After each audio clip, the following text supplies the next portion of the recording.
into my my morning routine. Now that it's cooled off, I sit in my little patio set, my antique patio set, and I burn some incense and I drink my coffee. I was at a yoga class at 6 a.m. I just got done walking my dogs.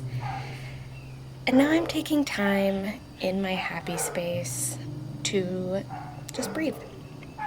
And it got me thinking, before we do a little mini garden tour, it really got me thinking about how, as like gardeners and maybe even homesteaders, if you have animals, I think we're like sold this idea from influencers, other YouTubers, whomever it may be, Martha Stewart, take your pick.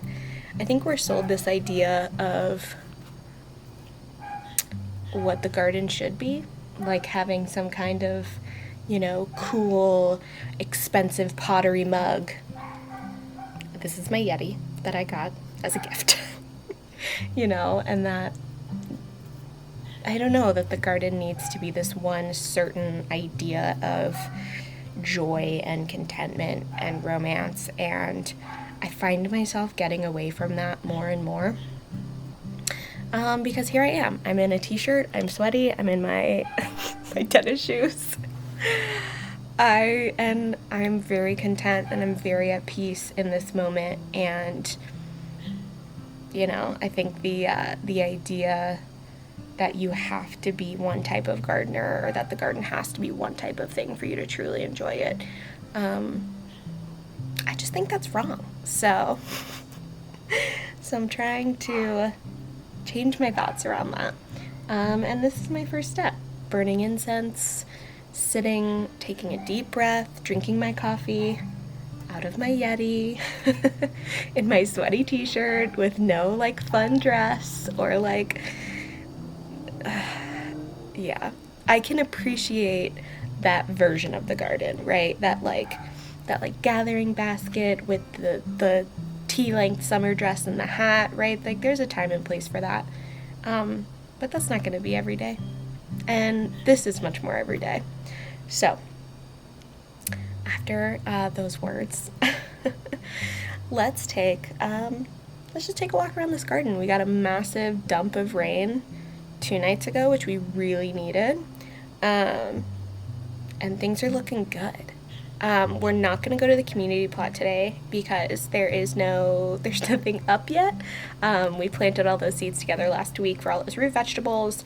Those have not come up yet. So we're not going to do the community plot this month for a garden tour. We're just going to walk around the backyard. And also there's going to be a lot of flowers I'm going to talk about. They're obviously still little babies, so I will insert a photo of what those flowers are going to look like once they're fully mature. Okay guys, so we'll start here in the herb and flower bed. The peppermint is starting to make a comeback. Our parsley is making a comeback. That's a parsley right here. These had really gotten eaten down by monarch caterpillars, which is fine. This is a little baby French marigold. We've got some other marigolds, and then I did go ahead and plant some mums just for some fall color. And then in here, I'm actually doing something special in this space, so this space is not going to look like this for much longer. But I did put some marigolds. So these are just marigolds I got from the store. My plan is, we live in a very diverse neighborhood, and we have a lot of neighbors who celebrate Dias de los Muertos, and they put altars out, and they have a lot of, commune time with the community, and marigolds are something that they put on their Dias de los Muertos altars. And so I really wanted to grow a bunch of marigolds that I could put out by the street and allow people to take them for their altars. So you're going to see a lot of marigolds. That's why I'm growing them. On that note too, marigolds are supposed to be really good at keeping away pests.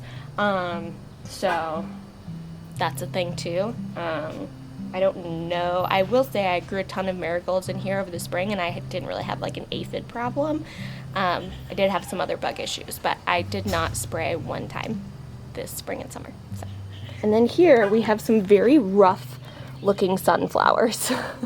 I don't remember which one's which, but we'll see if those survive, TBD. We don't get as much sun as really a sunflower probably needs this time of year. And then we have purple moon kale, little babies that are growing up. And then lacinato kale and also some Swiss chard. And then I did plant a bunch of flower seeds. Oh, there's one popping up. That looks like it's a nasturtium, so that's exciting. I did plant a bunch of flower seeds like right in the front here, but the squirrels are having a freaking field day right now because it's just that time of year. And then these all back here are different types of zinnias. I planted California Giant, Meteor, Canary Bird, Fireball Blend, and El Dorado. Those were the 5 varieties that I planted.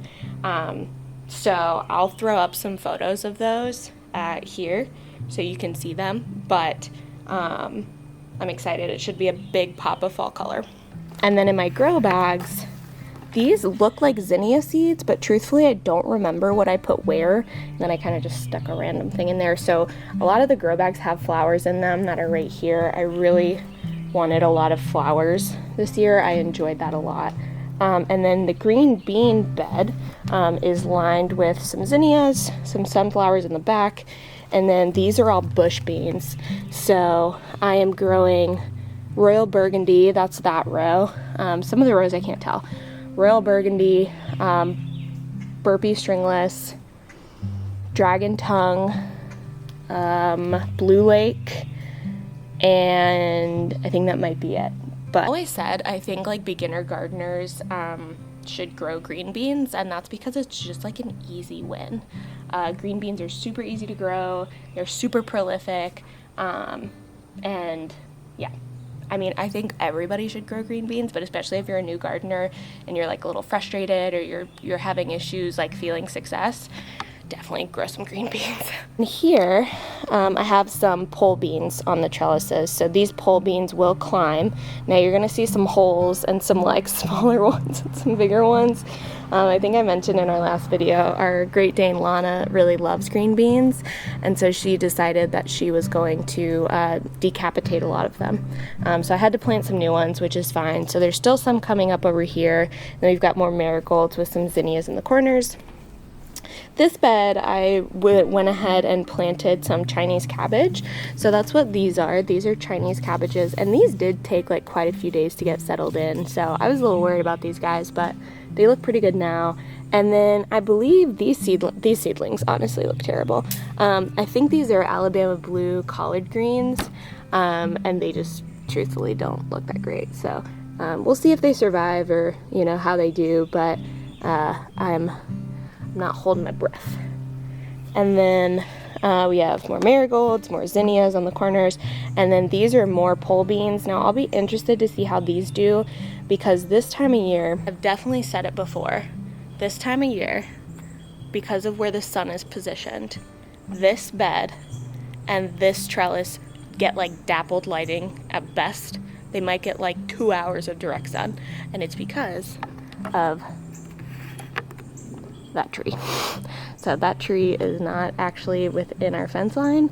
I'm trying to trim as many of the branches as I can, but it definitely inhibits the sun a lot because the sun comes up here and then comes over here, gets nailed by all these trees, and so this bed just gets nothing. It's just the hand you're dealt sometimes. I do have permission from this back neighbor to like trim these branches as much as I want to. Speaking of this bed, I actually just dumped out a bunch of my extra seedlings, and it seems like with the rain some of them actually took.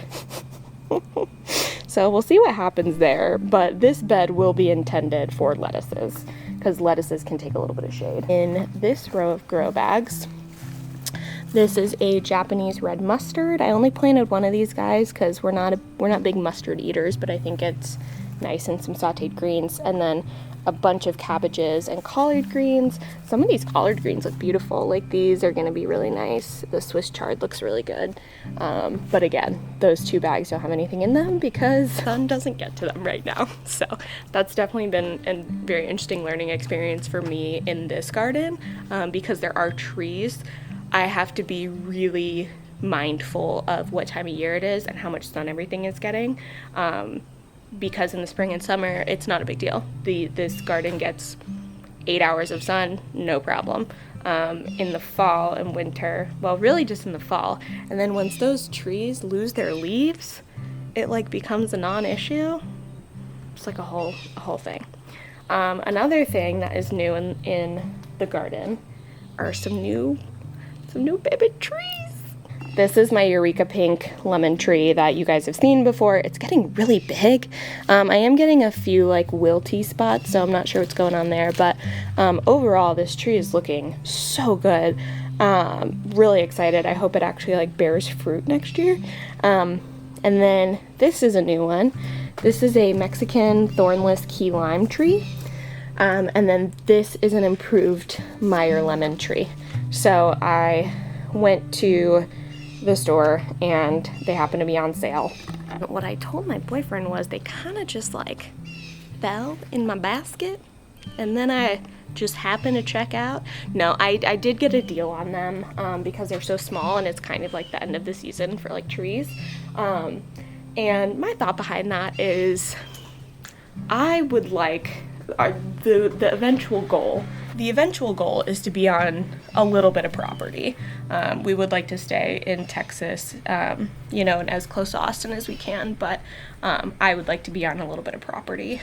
So in my head, if I can get these little baby trees, grow them up for a couple of years until we find that property or buy that property, and then I can actually plant them in like an orchard situation.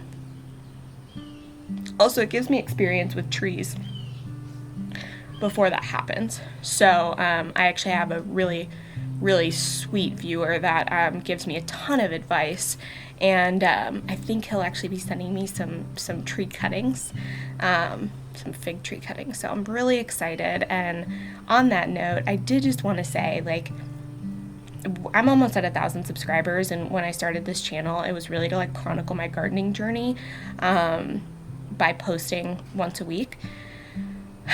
And I am just so thankful for everybody who watches my video and the community that we've built here. There's a ton of people that regularly comment, and I love engaging with you in the comment section and just talking about gardening, and you guys are so encouraging, and that is just so meaningful to me in a very deep way. And it's just really cool, and I've had people say that I inspired them, and that's really cool. So all of this to say, I'll probably hit 1,000 subscribers here in a couple of weeks. So thank you guys for watching and making me a better gardener and interacting with me. That was something that I knew was possible when I started my YouTube channel, but I certainly did not expect. So yeah, you guys are really great. And so for doing 1,000 subscribers and hitting that milestone, I would love to like take a video suggestion. Do you want to do like a day in the life? Do you want to do 10 questions? Like, ask me anything. What would you guys be interested in? Because I would love to kind of give back to you guys in that way and, kind of give you something that you want, whether it's gardening related or not. Get to know me better, take your pick. So please leave that in the comment section, what you would like. So that's number one. And then number two, I will actually be skipping next week. My sister is getting married, which is very exciting, and so we are all migrating up to the north of the country to get my sister married, and it's a big deal and it's really exciting. So you will not see a video from me, potentially probably for 2 weeks. So we are going next week, and then the week after is the actual wedding, and then I'll be back, and we'll probably have a lot to talk about because the garden, 2 weeks this time of year in the garden makes a big difference. So but wanted to say thank you again. You guys are truly amazing. And yeah, thanks so much for watching. I'm trying not to get like choked up. Thanks so much for watching. Happy gardening, and we'll see you next time.